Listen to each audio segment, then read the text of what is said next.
Very short में discuss करेंगे। Registration process होता है वेरी इंपॉर्टेंट है, क्योंकि सबसे पहले हम जीएसटी का पढ़ते हैं, तो जीएसटी के लिए हमको चाहिए रजिस्ट्रेशन। तो रजिस्ट्रेशन का प्रोसेस क्या होता है, सबसे पहले स्टेप बाय स्टेप करते हैं। जो जीएसटी का रजिस्ट्रेशन है, सेक्शन 22 से लेके 30 तक का जो जीएसटी का सेक्शन है या रजिस्ट्रेशन के लिए अप्लाई होता है। आइए वन बाय वन हम डिस्कस करते हैं। सबसे पहले पर्सन लाइबल फॉर रजिस्ट्रेशन। कोई भी पर्सन जिसका टर्नओवर, यदि वो आउटपुट सर्विस सप्लाई करता है उस केस में 20 लाख, और आउटपुट यदि वह गुड्स सप्लाई करता है उस केस में 40 लाख होने पर स्पेशल कैटेगरीज को छोड़ के उनको रजिस्ट्रेशन लेना कंपलसरी होता है।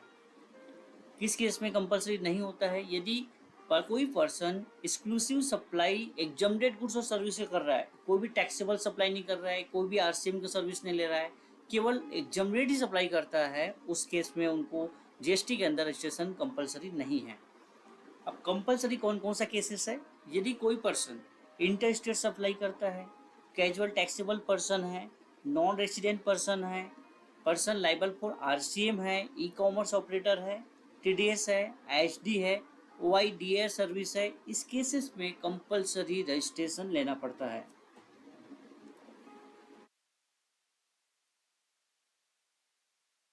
अब नेक्स्ट सेक्शन है प्रोसेस। सेक्शन 25 में प्रोसेस दिया हुआ है जिसके अकॉर्डिंग टू रजिस्ट्रेशन लेना होता है। बेसिकली मैं बात करूँ सेक्शन 25 का, रजिस्ट्रेशन का प्रोसेस बहुत ईजी है। स्टेप बाई स्टेप उनका प्रोसेस के अकॉर्डिंग टू हमको रजिस्ट्रेशन लेना होता है। रजिस्ट्रेशन जो होता है पेन बेस्ड होती है और स्टेट वाइज हमको रजिस्ट्रेशन लेना होता है। कुछ केसेस में यदि बिजनेस अलग अलग हो तो बिजनेस वाइज भी लोग रजिस्ट्रेशन लेते हैं। ये प्रोसेस था जो सेक्शन 25 में दिया हुआ है।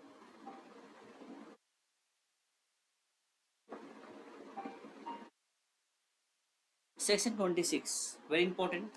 सेक्शन 26 लेके 30 तक process step by step. Deemed approval, यदि कोई आप रजिस्ट्रेशन लिए हैं तो रजिस्ट्रेशन अप्लाई करेंगे तो गवर्नमेंट के पास भी अप्रूवल करने के बाद ही रजिस्ट्रेशन होता है। स्पेसिफिक टाइम पीरियड के बाद यदि अप्रूव नहीं करते तो डीम्ड अप्रूवल होता है। Section 27 special provision. देखो कैजुअल टैक्सेबल पर्सन जो है और नॉन रेसिडेंट टैक्सेबल पर्सन, ये स्पेसिफिक केस होता है जिसका स्पेशल प्रोविजन इस सेक्शन 27 में दिया हुआ है। अमेंडमेंट, जब कोई हम रजिस्ट्रेशन करते हैं तो रजिस्ट्रेशन के लिए हमें अथराइज पर्सन होता है, डायरेक्टर होता है, उनका स्टेट वाइज एक स्टेट के अंदर मल्टीपल प्लेसेस होता है जिसको हम additional place of the business कहते हैं, तो उसका एड भी आप करते हैं। तो इसके लिए अमेंडमेंट प्रोसेस हम करते हैं जो जीएसटी में होता है। उसको जो प्रॉपर ऑफिसर है एक्सेप्ट करता है, अप्रूव करता है, देन रजिस्ट्रेशन में हमारा एड होता है। Cancellation of registration section 29।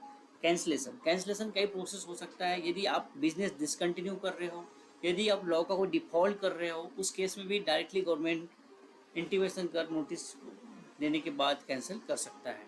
तो ये सेक्शन 29 है। और सेक्शन 30 में हम रिवोकेशन करते हैं। यदि हम कैंसिल के लिए अप्लाई कर दिए तो उसको रिवोकेशन का भी प्रोविजन हमको दिया हुआ है जो सेक्शन 30 है। So thank you very much. ये एक स्टेप बाय स्टेप मैंने एक्सप्लेन किया सारा प्रोसेस।